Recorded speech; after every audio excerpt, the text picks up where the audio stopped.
Mrs. Speaker, there are simply too many lies.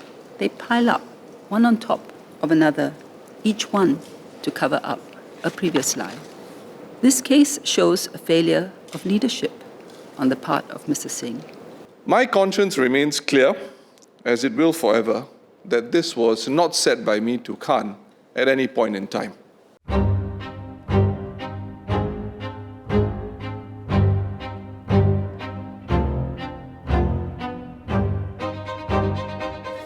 So, as we can see, Mr. Singh guided Ms. Khan twice to maintain her untruth to Parliament. He then lied twice before the COP, he lied before the court, he lied to the public, and he concealed material information from his own party. Mrs. Speaker, there are simply too many lies. They pile up, one on top of another, each one to cover up a previous lie. And that is a problem, as Mr. Singh is also the leader of the opposition. This case shows a failure of leadership on the part of Mr. Singh. First, if Mr. Singh had told Ms. Khan to come clean when she first confessed her untruth to him in August 2021, the entire matter would have taken a very different course. Yes, it would have been inconvenient and uncomfortable to disclose the truth then. But the consequences would have been nowhere as grave as what followed Mr. Singh's telling Ms. Khan to take the untruth to the grave. It is precisely at such moments where leaders are tested and where leadership matters. And as we have seen, the contrast between Mr. Singh's approach and Mr. Loh Tak Yang's leadership. Mr. Singh and the other two WP leaders hid the truth for months. They only decided to come clean after Mr. Loh, their former Secretary General, advised them to do so. Second, there was a failure to take responsibility. After Ms. Khan told the untruth, she knew she was in trouble. She asked Mr. Singh for advice as her party leader, and because she regarded him as her mentor. Mr. Singh told her to hide the untruth. He guided her to continue with the untruth. Yet, when the truth came to light, he did not admit his complicity. Instead, he disowned her actions and later sat in judgment of her conduct while concealing his own role. Clearly, the LO position carries important duties and privileges. Whoever holds this designation must be respected and trusted as a competent representative of the people.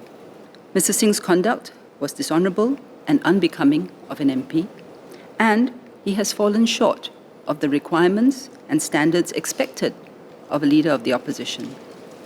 Parliament must decide whether such conduct is acceptable for an MP, and in this case, the leader of the opposition. Following the High Court decision, Mr. Singh has not shown any remorse, accountability, or acceptance of responsibility. Nor has the WP expressed its view on the matter.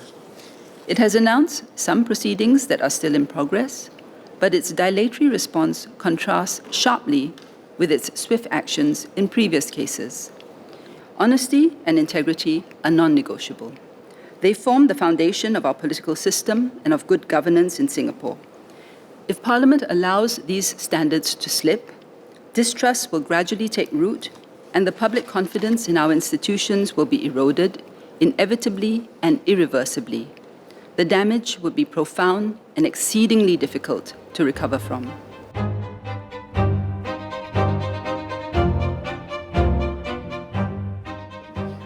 Raeesah Khan was not told to take her lie to the grave on the 8th of August 2021. The courts have ruled that her SMS message of the 8th of August of having been told to take her lie to the grave was the anchoring piece of documentary evidence, and along with other circumstantial evidence, led to the trial judge's conclusion that such a statement was made by myself.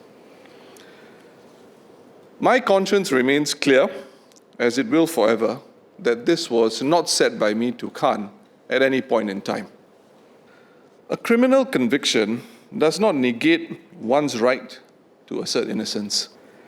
However, as I iterated in my public remarks after the judgment was given, I take full responsibility for not responding quickly enough to correct Khan's lie in her speech on women's empowerment in Parliament on the 3rd of August 2021. The leader of the opposition appointment is not a constitutional or statutory one. I have never operated on the assumption that the leader of the opposition appointment is a given, nor have I hankered for it. In my case, whatever Parliament decides, and as long as I'm a member of Parliament, I will continue my work as an MP on the ground in Aljunied GRC, and I will continue to advocate for Singaporeans in Parliament to the best of my abilities, as I have for the last 15 years.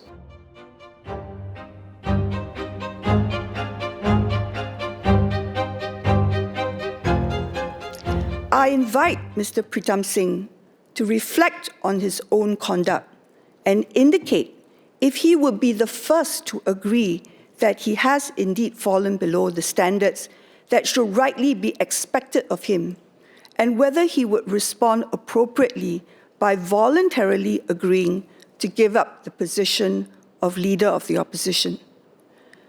It would be the clearest sign he could offer this House that he has indeed learned the error of his ways, and he acknowledges that the trust and respect that comes with the position of the leader of the opposition is one that he now has to work hard to earn back. 各位或许听说过出自《战国策》的成语“三人成虎”。战国时，庞公出使赵国前，对魏王说：“街市上若有人说有虎，您不信；两人说您会起疑；三人说您就信了。所以，谎言传播了3次，就会以假乱真。因此，第一次谎言被发现的时候，就必须遏止。今天的动议意义非凡，我们必须尽快得出结论。因此，就眼前的动议，国会全体同仁有必要表态。我在此支持动议。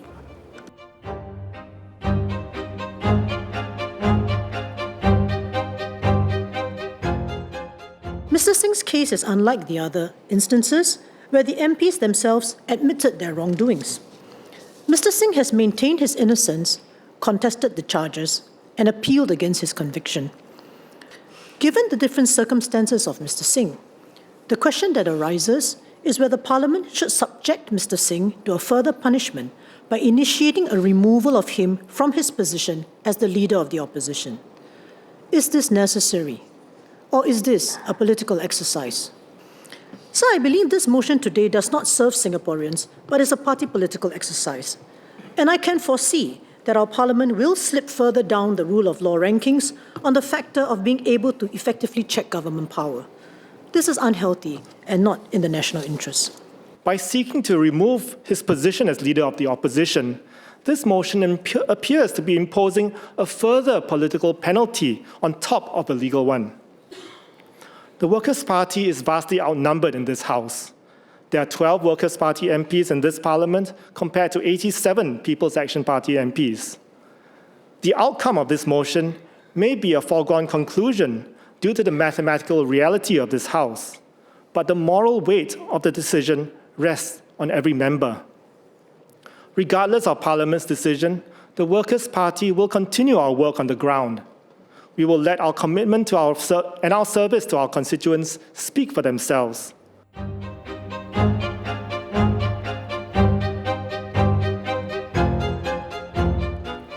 It is good that the opposition in Singapore has such support.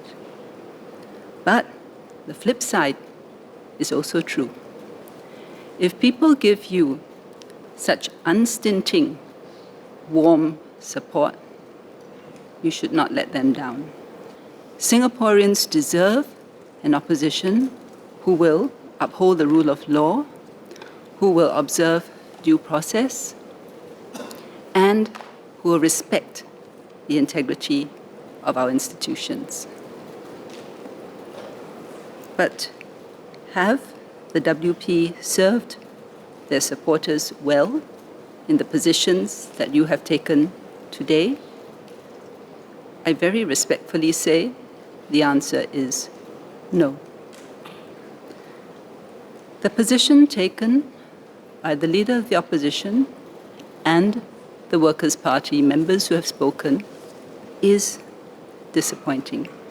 I think towards the end of her roundup speech, she gave us advice on what is good for the WP and good for the opposition. I think we can be the judge of that, with due respect. I think that's exactly what we've seen today. He's been a judge in his own cause.